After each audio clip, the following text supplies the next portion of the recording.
Welcome to Smalltalk Daily for Thursday, February 12, 2009. This morning I thought I'd go through using the ListBox widget in ObjectStudio. So to start, we'll create a new interface, and we'll call this ListBox example. Hit OK. Now that'll bring up the designer, and I'm just going to leave this fairly small because our example is going to be pretty simple. And what I'm going to do is go to Form Item, New Item. That'll get us our palette of widgets. I'm going to select here the ListBox, and I'm going to drag it onto the interface.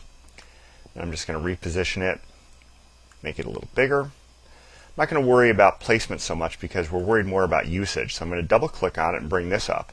And now I'm just going to leave it with the default ListBox 1. If I wanted to go ahead and add items to this, I could double click here and put things in. But I want to do that more with programmatic methods. So I'm just going to leave this alone with that default there. And now I'm going to go ahead and save this. I'm going to do a File, Save, and I'm going to call this ListBox example. So we'll just save that out, and that'll save it. Let's close this all off.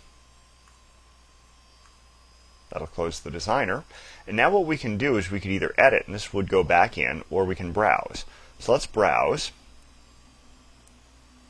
That'll bring up a browser on this in hierarchy view. So what we have here in the create items is just the programmatic instruction of the UI. I have to know what method to use to fill that in. So it turns out that the method I want to create is called post open initialization. And this is kind of like, assuming I spelled it right, this is kind of like in VisualWorks post open with, because it happens after I've opened the interface and before I've initialized it. So what I need to do is send super post open initialization, and then you see I made the same spelling mistake again. What I can do is I can do this. I can grab my ListBox, self ListBox1, and I can send put labels to it. So let's put some labels in, and I'm going to send it an array of, say, 1 and 2.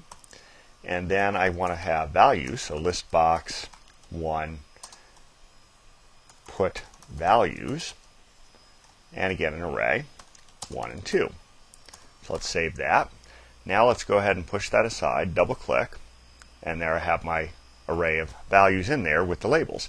Now that's fairly interesting, it works, but let's say that I wanted something more interesting. Say I had a collection of people and I wanted to put those in and have them print their names in the list box.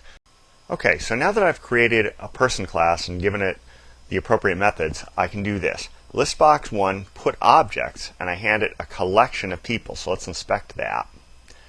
And interestingly enough, you notice that our inspector doesn't show the printing of this, even though it will in the ObjectStudio ListBox, and that's because the API between VisualWorks and ObjectStudio is a little different here. In VisualWorks, we would use print on : in ObjectStudio, we use print in much the same way you would use display string in VisualWorks. So looking at class person, if I look at this sample list method, it's just returning me a collection of people. So I create 4 people and then have this array of 4 of them come back. And then over here on the instance side under OS printing, I have this print method which just returns last, comma, first. So that's all there is to that. So now, having done all that, let's push that aside, double click, and there we have our list box with first name, last name, like this. So that's really all there is to doing a simple ListBox widget in ObjectStudio. Now it turns out there are a bunch of other properties of the ListBox. You can hook it directly to databases, you can have a double click actions, you can use the multi-selection list, you can do all those things. I'll go over that in future screencasts. But this gives you kind of a basic overview for how the ListBox widget works in ObjectStudio. So that's about it for today. Until next time, have fun with Smalltalk.